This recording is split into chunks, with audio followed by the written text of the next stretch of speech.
So it was a big weekend in Nigeria across the states of the Federation, over a dozen states where elections held either for senatorial or House of Representative seats. We call them by-elections, and the results are in. Majority of the results, aside the one that was inconclusive and the one that was postponed, but majority of the results are out. The APC took the day, winning most of the seats, followed by, of course, the PDP, and the NNPP and ABGA sharing the remaining spoils. NNPP, of course, took Kano and APC as well, while APGA, of course, took Anambra State. We're joined on the program this morning by two politicians to get a sense of how they're taking this election in, the outcome of this election, because a lot of people see it as a foretaste as to what we'll have for the state by-elections, the off-cycle elections, and the general elections in 2027. We're joined by YPP National Chairman,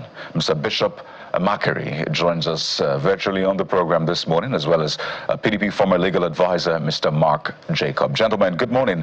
Welcome to the program. Good morning.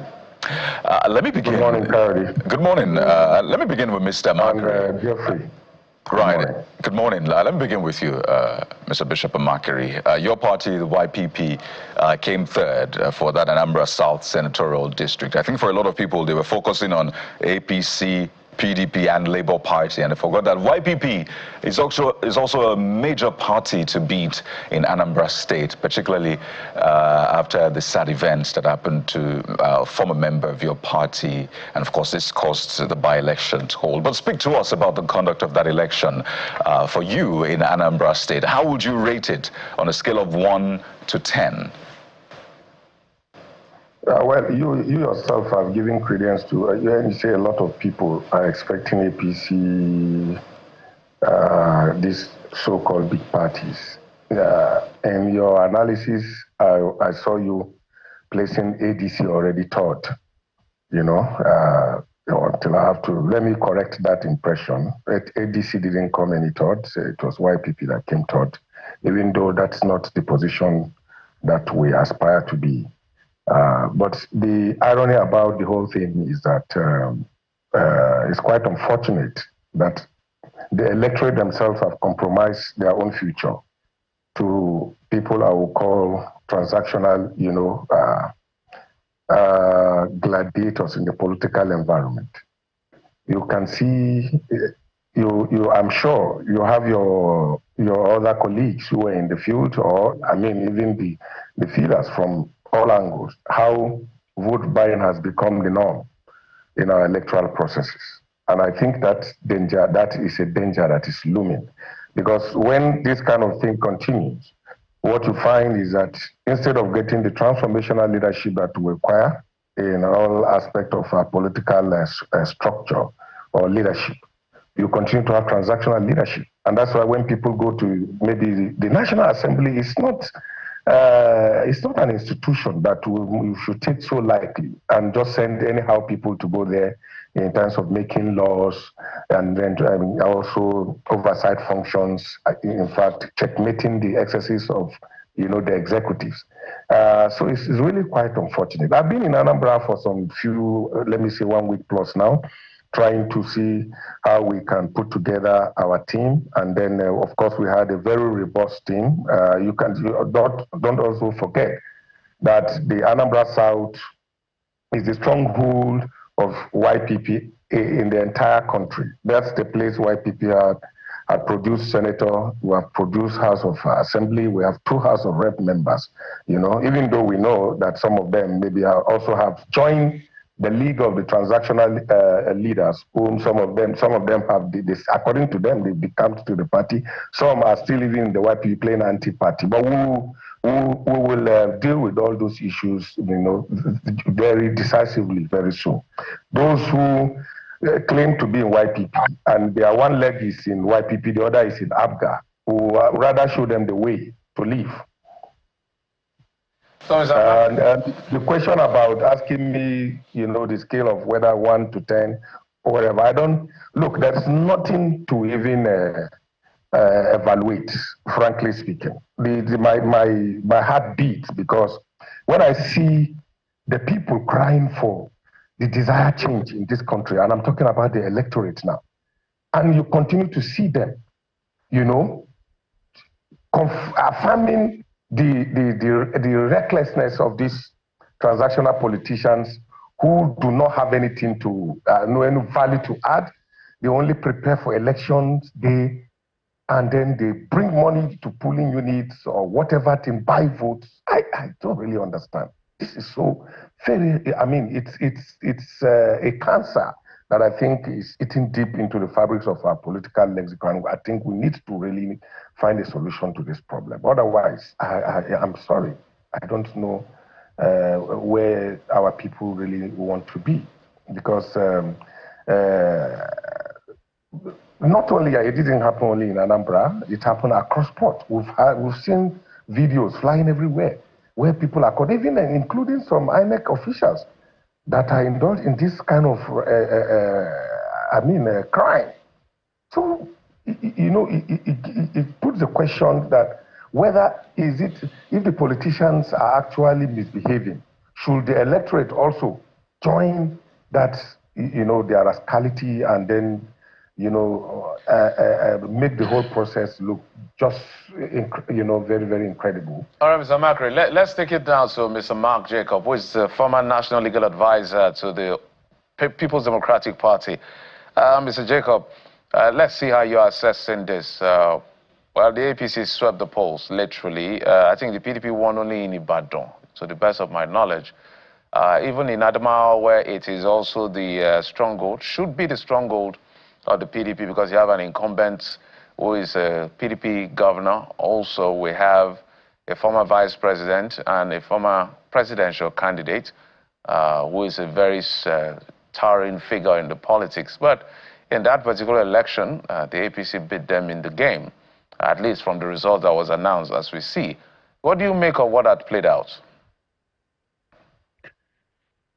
Well, let me start by saying that we are back to the old days of the stronger person will win election anywhere.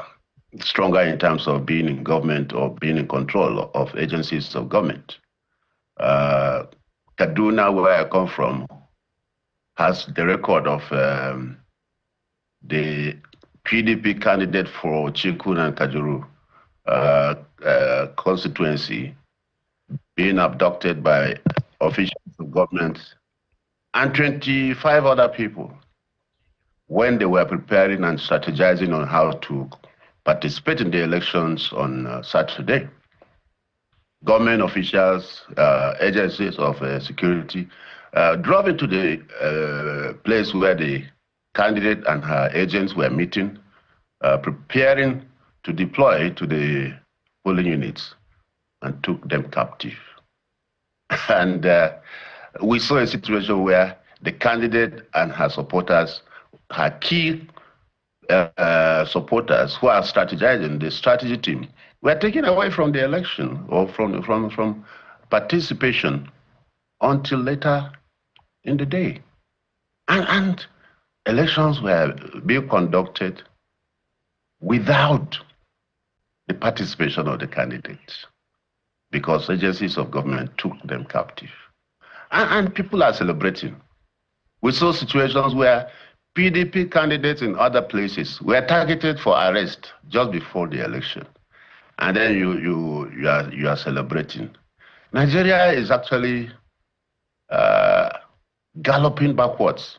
The gains we had from 2000, 2003, 2007, up to 2011, the gains that INEC and Nigeria made in the electoral process have all been whittled down. We've now gone back to the days when might is right. If you have power, you have political power, you have control of agencies of government, you are bound to win election. And that is not positive for the country. We should be ashamed. Nobody should be celebrating when we win election by exhibiting power at the polls. It is not correct, and nobody should condone it. So, yes, they can declare themselves winners. The APC cleared all the votes or the seats that were for take on Saturday, but nobody is proud or should be proud of the conduct. And like they say, they will tell you to go to court. It's the common refrain now from the ruling government. After every election, they tell you to go to court, which is a terrible testimony or embarrassment to those of us in the legal profession, indicating that the courts are now maybe a segment of the ruling party. Nobody should be expecting anything. If you are unhappy, go to court. That is what the ruling party will tell you after winning the election by all means. And that is not a good testimony for the country.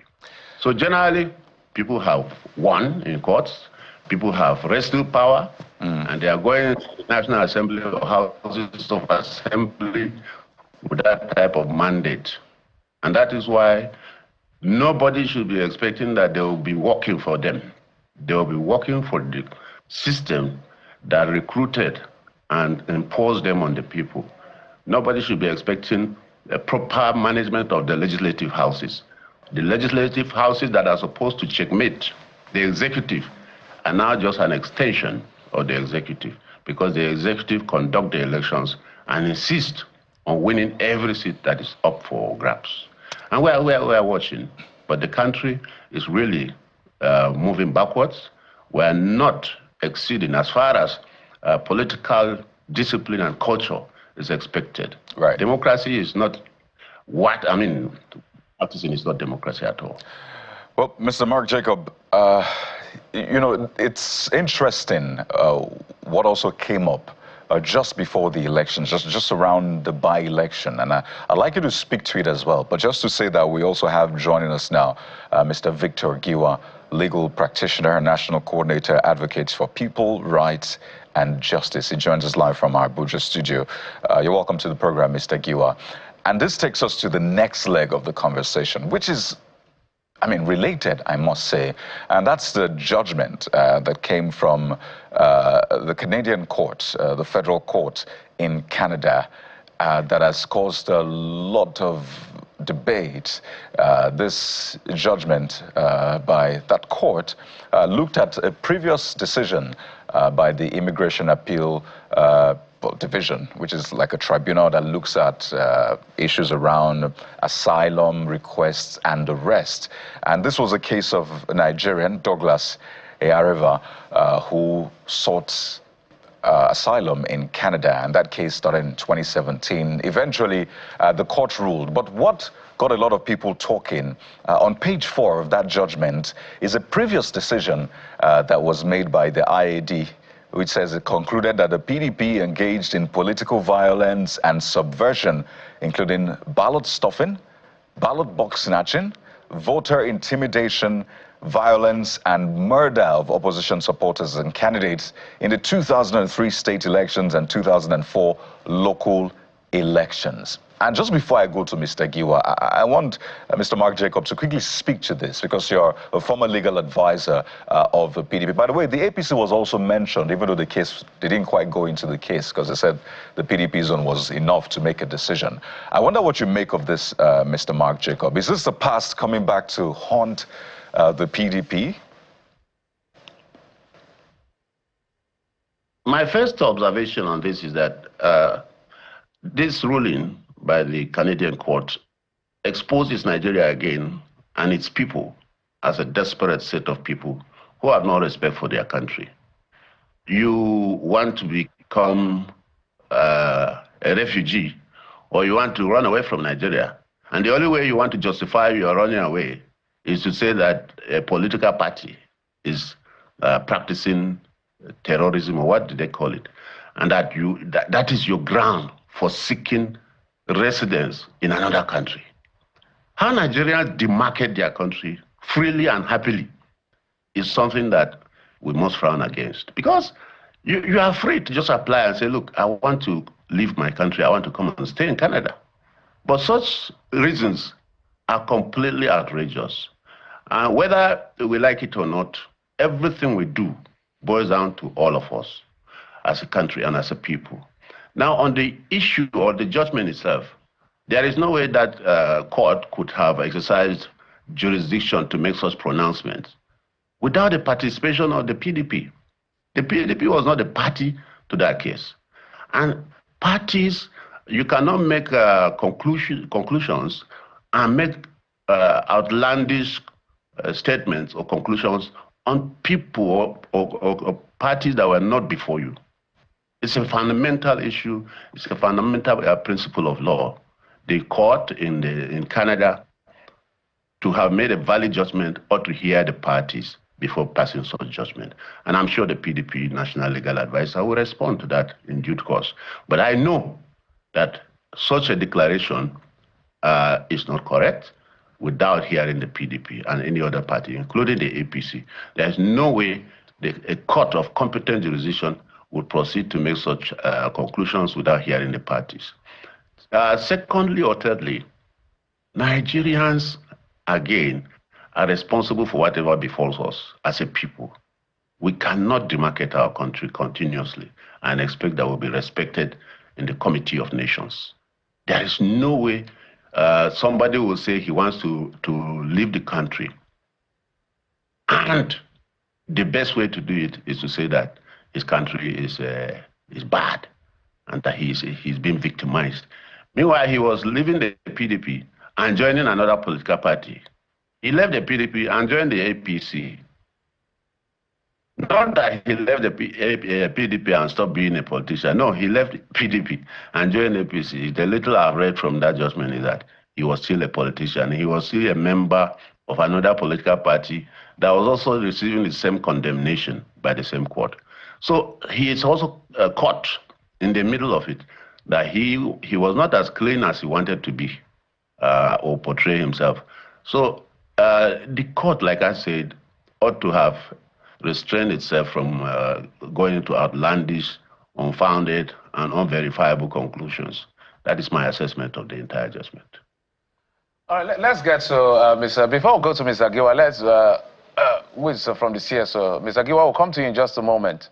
Let's talk to the politicians for just a moment. Mr. Makri, whatever the intent and purpose, whatever had played out in the Canadian courts, what is the biggest lesson here is the narration of our country on international scene as to what is perceived to be how we conduct elections. And, you know, I don't like us washing our dirty linens in public, but we know how things play out here.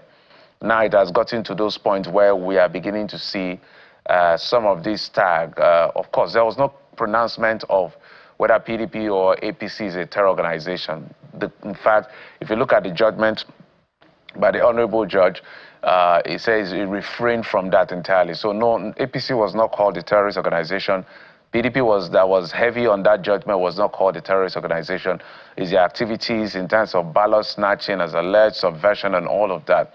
But what does this make, and what lessons can we learn from here? Because this is now we going international for yet another wrong reason.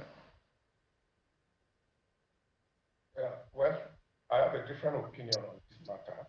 The truth of the matter is that if you can help us unmute your device, we can barely hear what you're saying. Like I said, Mr. Makri, can you hear us? We can't hear you clearly. Can you hear us now? I can hear you loud and clear. Can you hear me? Okay, let's see if we can manage that. Go ahead. Yeah. Okay, maybe but can you hear me now? Fantastic. Go ahead. Yeah. Yes, go ahead. Okay. Like I said, like as I was saying, I've been issue. My own opinion is different from maybe how the lawyers will think. I'm not a lawyer. The truth of the matter is that whether the Canadian court has jurisdiction to look into the matter or not is inconsequential to me. Whether some persons have gone to demarcate the country, yes, that I have a concern about that. But let's talk about the crux of the matter, whether this PDP and the APC that have been mentioned, why didn't they mention other political parties? There are some other parties that have been around the political, around our political establishment over the years. But the truth is that these are the two parties that have been, ruling the country. And the Canadian court, maybe to their own, because don't forget that we have embassies that are here in Nigeria, and what do they do here? You know, they study all that we do here, and they give reports back to their country and what have you. You know, so a man who is seeking asylum in another country, why is he even running from his country? And he went there on his own, confessed that he belongs to social political parties and did this and that. And they went into the crux of the matter and said, oh, if you are a member of this party, and from our own information or what we know about these two parties you have mentioned, they have been subverting the will of the people through the ballot and all other political, brigandage that they have, installed on Nigerian people. Okay, I think Nigerians, we should learn how to deal with the issue, the crux of the matter, and find a solution to the problem, rather than casting aspersions on the things that, these people are actually trying to wake us up. They are trying to tell us that even the citizens of this country need to wake up. You know, a situation where over the years, some group of persons will have what I would call a state capture by some, political power mongers who don't want to give way for anything good. For all, like you just rightly say, power grab has always been what they are thirsty of. They're not talking about good governance for the people. And you know what, for me, I would say this is just nemesis that is actually catching up with these two big parties that have killed this country over the years. And like one of my brother here, the former legal advisor, have said, Nigerian is actually not making progress. We are rather, retrogressing. And it's not good for our people. Let's learn how to deal with issues as they come. Once these issues are what is before us, let's provide solution to the problem rather than casting aspersion. We can't tell the Canadian, they were on their own. And this man, traveled there to go and meet them. Why? What is he seeking asylum for in Canada, for God's sake? If this country was working, I don't want to go to any other country. I tell you, it's not that I'm not a billionaire, but I'm contented. I'm in Nigeria. We will all be here to struggle. Fight this injustice, social injustice that has been meted on our people, and see how we can rescue this country from the hands of these vampires, who have over the years kept this country underdeveloped. There are lots of lessons to learn here, as you have said. Indeed, lots of lessons to pick, particularly for those parties. And don't forget that a lot of people who were in the PDP then are in the APC now, crisscrossing. But let's touch base with Mr. Victor Giwa, who's a legal practitioner, to provide some legal insight into this, the implication and all of that. Mr. Victor Giwa, thank you so much. So, this case is before all of us. Looking at it, the judgment was given in June. It was trying to seek redress based on the decision of an immigration appeal division that was looking at his asylum application in that sense. But in terms of legal implications, what does this mean? And is there a redress that can be sought on the part of Nigeria beyond just asking the courts to withdraw or the appeal division to withdraw such tag? Okay, thank you very much. Firstly, it is a private or personal application made by Mr. Douglas seeking a refugee status in Canada. And of course, one of the facts was that, in your application for refugee status, you have to come with information and facts that would allow them to accede to your request. Now, the truth of the matter is that I did not think that whether or not the PDP, Mr. Douglas said that he was a member of PDP from 1999 to 2007, and that in 2007 he decamped to APC, and between 2007 and 2017 he was a member of the APC. Now, we need to get it clear. The Canadian Federal Court in June made the pronouncement that the PDP is like a terrorist organization. Not that they have been declared as a terrorist organization. We need to put it in perspective. Now, in the Canadian law, under the Criminal Code of Canada, the Canadian Criminal Code, Section 83, subsection 01 of the Canadian Criminal Code, define a terrorist, an act of terrorism to be any political, religious, ideological act that was done with the intention of causing death, serious bodily harm, intimidation, risk to any life. They define such act of intimidation, any act that will lead to death or serious body harm, or that can put somebody in threat of death, as a terrorist act under the Canadian Criminal Code. So it is based on that. They saw the activities of PDP as at the time the young man claimed to be a member of PDP, that PDP was involved in subversion of the democratic structure, intimidation, killing of political opponents, candidates, snatching of ballot papers. So, in all this, looking at the Criminal Code of Canada, those actions amount to terrorism, terrorist activities. So it is based on the Criminal Code of the Canadian Criminal Code that they made that pronouncement, because they have to judge him by the law in Canada. So, and looking at the activities of PDP within that period, of course, you and I do not need to debate about the various information. You and I, we are knowledgeable of the fact that even in a state, you saw a case where a woman in Kogi State ran into a house and this woman was burned down. During election, we have in history that in the 2007-2011 election, over 100 lives were lost just for electoral violence. So the Canadian Criminal Code sees any act by a member of an organization in pursuit of the object of that organization that will lead to death or serious bodily harm as an act of terrorism. So what is the implication? The PDP and the APC cannot appeal because they were not a party to that suit.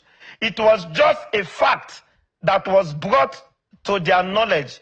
And the fact that the Canadian government has their own perception of what the activities of our organizations, our political parties, what they are doing in Nigeria. So you don't blame the young man, you blame the political party. And if you see in one of their, in the judgment, they said that the leadership of PDP was aware of those actions. They did not do anything to stop it or condemn it or to discipline their members. So this is talk about corporate responsibility and liability. So we don't need to blame the Canadian government or the Canadian federal court. What it tells us is that as members of political party, Nigerians should be aware that their activities, the things they do in pursuit of political power, that it is in the globe, we're in a global village, that is in the knowledge of everybody, that people are watching, people are seeing us, and that is what this is one of the implications of some of these activities of our politicians. Mr. Agiwa, well said. Let's go to Mr. Mark Jacob, who is also a legal practitioner. Mr. Jacob, so help us, please, just one minute each. I'll throw questions to both you and Mr. Mark. It's similar questions.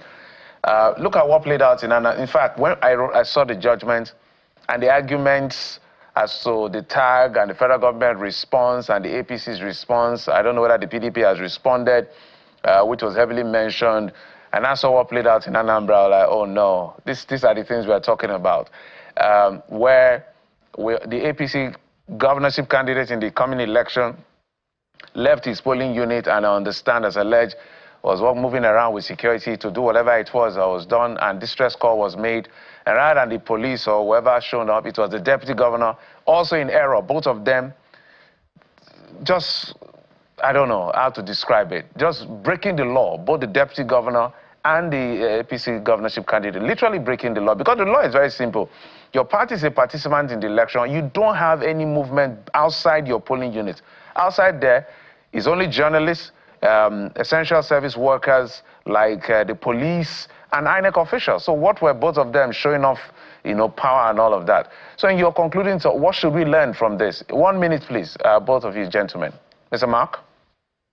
Yeah, for me, it goes back to a very salient recommendation that has reoccurred over and over as far as elections in Nigeria are concerned. We must stop these manual elections. The day we do electronic voting, there will be no need for all this show of power and brigandage. People will sit in the comfort of their homes or offices and cast their vote. But where you have physical elections and then collation particularly, that is where all elections in Nigeria are messed up. People exercise territorial fiefdoms. People cut the electoral process into this is my territory. Don't come here.